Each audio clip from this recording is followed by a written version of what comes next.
오늘 열왕기하 22장 1절부터 13절까지 말씀 함께 나누도록 하겠습니다. 오늘 열왕기하 22장에서는 남유다의 요시야 왕이라는 새로운 인물이 등장합니다. 당시 남유다는 멸망을 향해서 나아가고 있었는데요. 그것은 므낫세라는 왕의 죄악 때문이었습니다.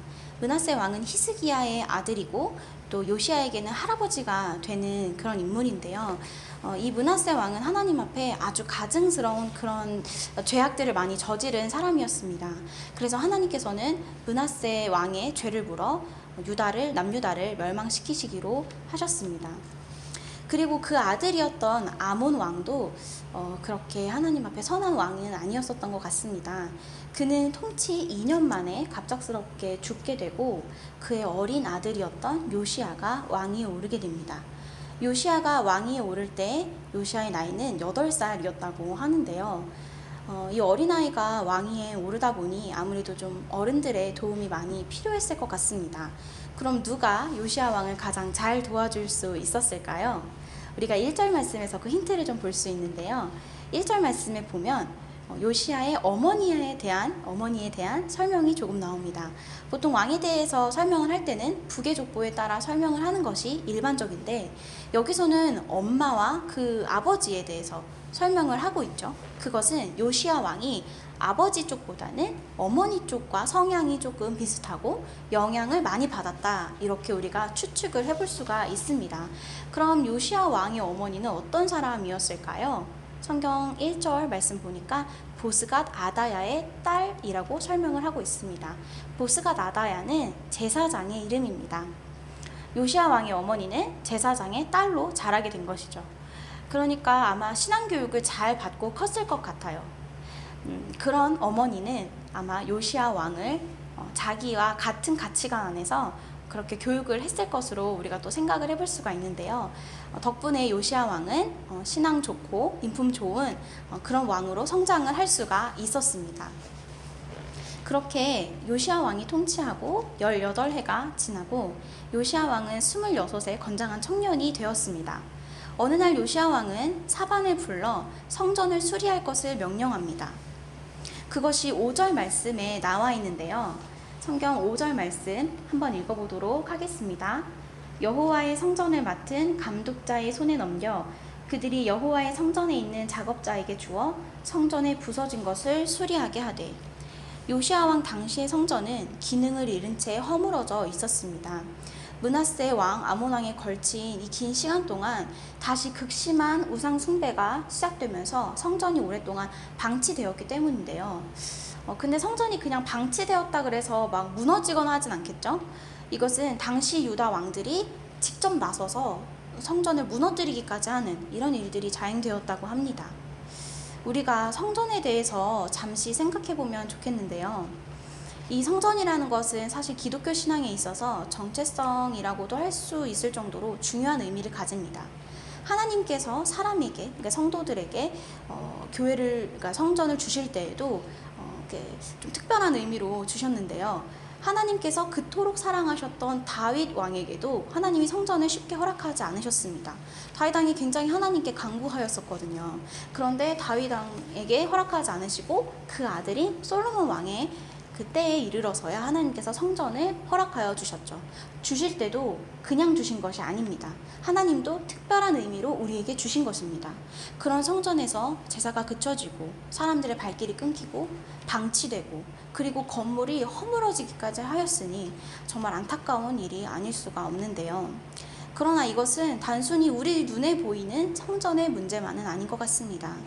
우리 안에 하나님께서 계시는, 우리가 하나님을 모시는 우리 안의 성전에, 우리 마음의 성전에서도 이런 일이 일어나진 않는지 우리가 잠시 돌아보았으면 좋겠습니다. 우리의 성전에서는 누구를 향한 예배가 지금 드려지고 있을까요? 하나님을 위해 세워진 성전이 우상 숭배의 장이 되어 있지는 않을까요? 아니면 우리도 그 유다 왕들처럼 나의 욕심과 이기심 때문에 이 건물을, 이 성전을 허물어버리고 있지는 않는지 우리가 잠시 돌아보았으면 좋겠습니다. 5절 말씀 끝부분에 보면 성전에 부서진 것을 수리하게 하되 라는 부분이 나오는데요. 이 부분은 원어적으로 보면 갈라진 틈, 파괴된 것을 단단히 매다, 꽁꽁 묶다는 의미로 해석이 됩니다. 우리 마음의 성전이 갈라져 틈이 벌어지고 파괴되어져 가고 있다면 그래도 우리 아직 늦지 않았습니다. 오늘 이 말씀 통하여서 우리 마음의 성전 단단히 매고 꽁꽁 묶는 그런 시간이 되기를 간절히 소망합니다. 8절 말씀을 함께 보도록 하겠습니다. 8절 본문 읽겠습니다.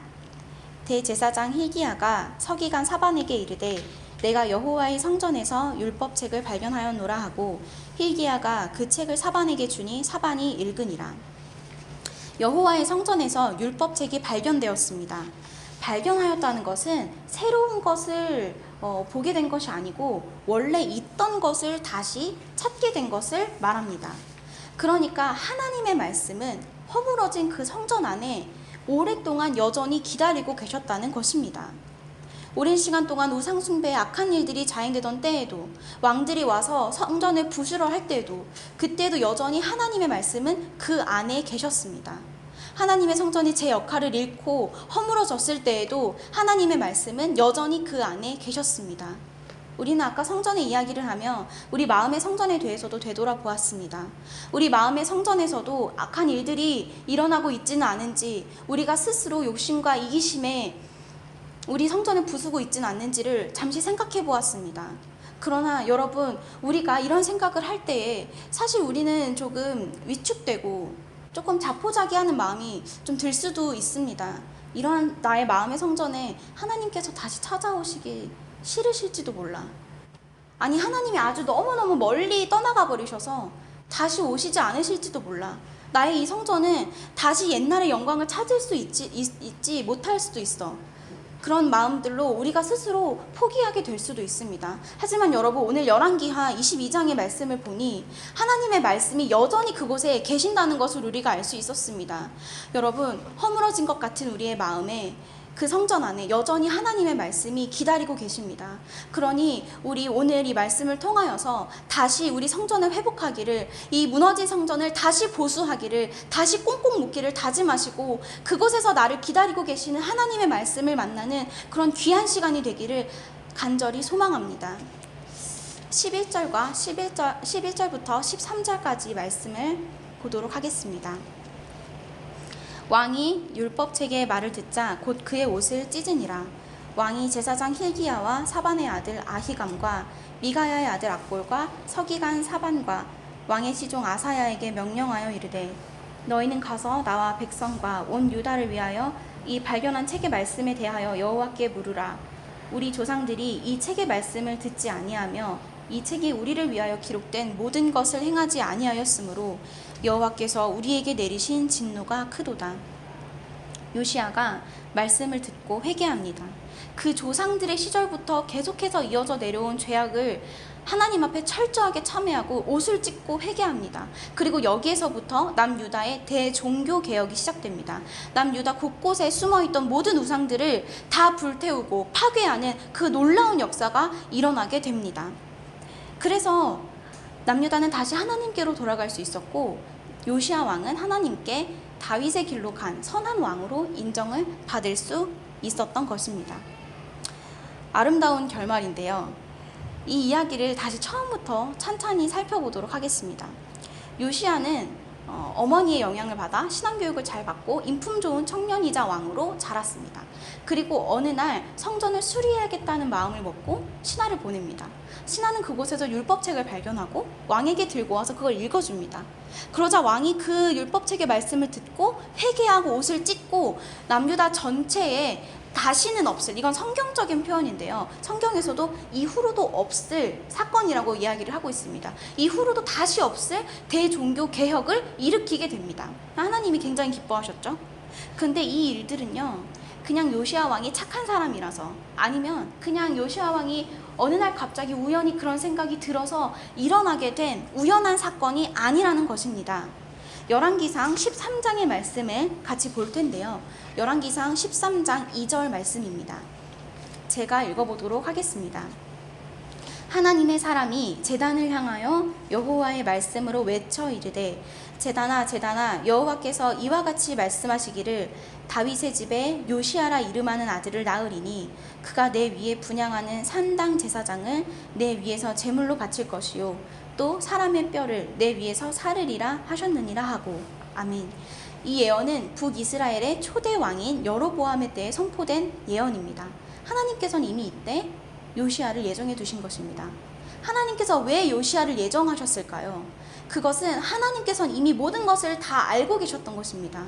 북이스라엘과 남유다로 나뉘어진 하나님의 나라가 계속해서 영적 타락과 우상 숭배의 악한 역사를 되풀이하고 그 죄를 끊어내지 못하고 결국 하나님 앞에 그 죄로 인하여 멸망을 맞이할 수밖에 없는 이 비극적인 운명에 대해서 하나님께서는 이미 모든 것을 다 내다보고 계셨다는 사실입니다. 그래서 요시아를 예정하시어서 남유다를 한 차례 청소하시려고 계획을 하신 것이지요. 다시 그 성전에 예배가 시작되고 다시 하나님께 영광을 올려드리는 장소로서 회복시키시고자 하신 것입니다.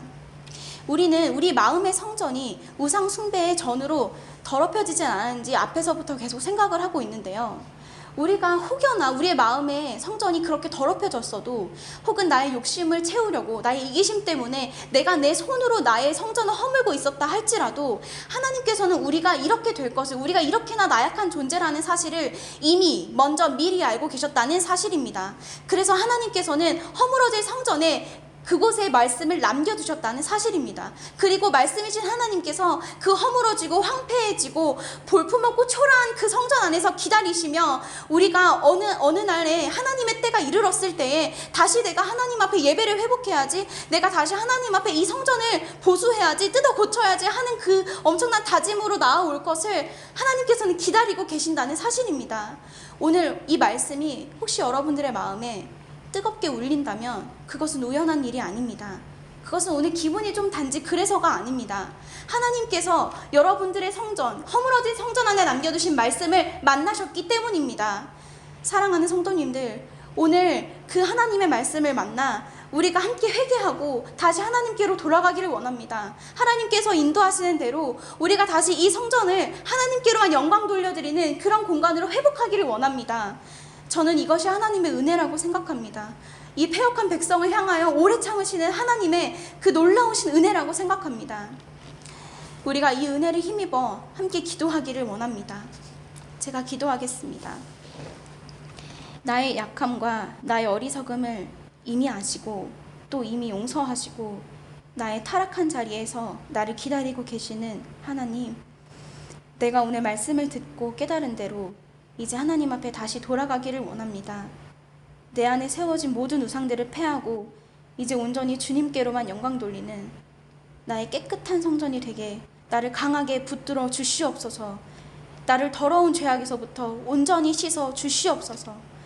이 모든 말씀 살아계신 예수님의 이름으로 기도드렸습니다. 아멘.